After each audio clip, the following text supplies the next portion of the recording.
Bible story, Ruth and Orpah follow Naomi. Ruth chapter 1.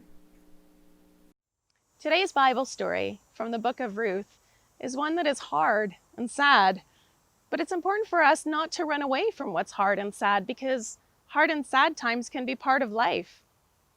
In the story, Ruth and Orpah had a hard choice to make when they followed Naomi. They loved their families, but they also loved each other. This story shows us what being open and present to the people along the way can look like. When our compassion is strong, we're alive to the feelings of others around us. We can feel how they feel, and we can be with them and support them in those feelings. Take a listen. This story is called Ruth and Orpah Follow Naomi. Once there was a woman named Naomi who had a husband named Elimelech, and they lived in the land of Judah, and they had 2 sons together. But they started to get really worried. Have you ever been in a situation where you felt worried about something? Maybe your stomach starts to rumble. I kind of grit my teeth when I'm worried about things, and I fidget a lot. That's how they were feeling. They were worried because there was a famine in the land. A famine is when there's not enough food for people to eat, and they get very, very hungry. In this situation, things were so bad that they decided they had to move someplace that had more food. Now, going to a new place can be really scary. What does it look like when you get scared? Maybe your eyes open wide. Maybe you start to sweat a little bit, and once again you get fidgety. Or they were really scared in this situation, but they decided we're going to go to this new place called Moab. And so they went together to the new land. And even though they were scared to go there, they found out that it wasn't so bad there. They made new friends, and in fact their sons found wives to marry. The wives were named Orpah and Ruth. And for a while, they were happy. How do you feel when you're happy? Maybe you smile, maybe you laugh. Maybe when you're happy, you sing out loud and you dance, you have fun with your friends. Maybe they did all of those things. Unfortunately, it didn't last very long.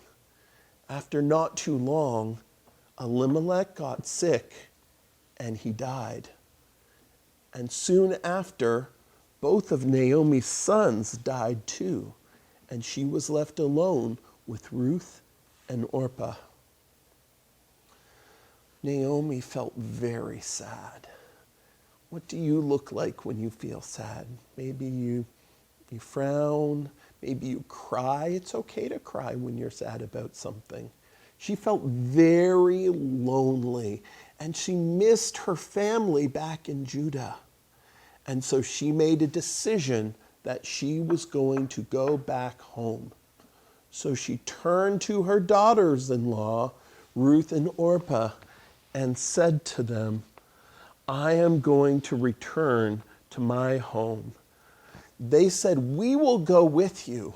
But Naomi shook her head and said, "No, you should stay here. If you come back with me, I'm not going to be able to take care of you. There's nothing for you. You should stay here and try and find new husbands. I pray that the Lord will treat you as kindly as you treated me." And they both said, no, we want to stay with you. But Naomi was insistent. And finally, Orpah decided that she would go back to her family. But Ruth would not go back. She clung to Naomi and held her and cried.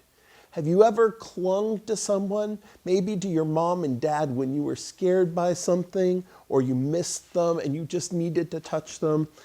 That's how Ruth clung on to Naomi, and she said, "No, don't send me away. I want to stay with you. She said, if you go back to Judah, I will go back with you. Your people will be my people. Your family will be my family. Your God will be my God.